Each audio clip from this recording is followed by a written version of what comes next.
Well, I could have gone on listening to Judge Poe the rest of the day. I'm sorry you have to leave, Judge, and I just wish you had told us how you really felt. But thank you for your remarks, and I also apologize. I was supposed to talk at 10:40, and I've got to be somewhere at 11:15, so I may shorten my remarks. But it's an honor to be here today, and I represent the 11th District of Michigan, which is Oakland County and Western Wayne County, and a few months back, I spoke to the IDC in Michigan. It was an honor to be there. And my concern then and my concern today is there's a growing insouciance in our country and certainly in our government and this administration over the persecution of religious minorities, particularly Christians. No one talks about it. No action's being taken. Over a year ago, Congress passed a bill to authorize the appointment of a special envoy for religious minorities. We've written the White House. We've asked the president to fill that position. It's gone. Our letter's gone unanswered, and there seems to be an unwillingness to devote the resources and the time and the attention to basically the genocide that's occurring around the world today. In Congress, you talk about problems, and it's easy to criticize the president. And being here today, you'll hear a lot of rhetoric flying around with respect to the Iran deal, and that's going to be the focus of the next 2 days. But in trying to be productive, and since I've been in Congress for the last 8 months, here's what I've tried to do.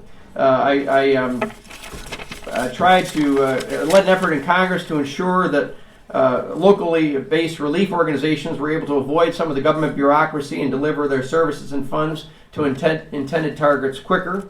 I was proud to join the Religious Minorities Caucus, Middle East Caucus.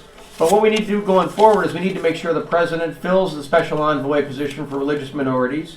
We need to draw attention to the atrocities that are occurring around the world. So to that end, I've asked Chairman Royce, and I'm the only Michigan member on the Foreign Affairs Committee, and Subcommittee Chairwoman Ross Layton, to hold a field hearing in Michigan to draw attention to some of the persecution that's happening around the world. We need to call on the President and Congress to devote more resources and attention to the problems that are where Christians are victims around the world. And we need, as Judge Poe so aptly suggested, we need to call attention to our allies and adversaries who are killing Christians around the world, call them out on it, withhold our aid, and threaten them with the full force of the superpower that the United States is. And the biggest concern I have on our foreign policy for the past 6 years, 7 years, is we are a country that needs to be involved in world affairs. When there's a void, bad things happen around the world. We're seeing it every day with ISIS. Today we heard that the Defense Department apparently has been altering reports to misrepresent our success on ISIS. And that's only perpetuates the problem, and that void is being filled by terror and victims, and oftentimes Christians are being killed. So I apologize for shortening my remarks. The 10-minute speech maybe wouldn't have been nearly as interesting as Judge Poe, but that's what we're working on in Congress. I think the best thing we can do is to draw attention to what's happening and try and get folks to work on the issues. Back in April, I was proud to go to Armenia as part of the commemoration of the 100-year anniversary of the genocide.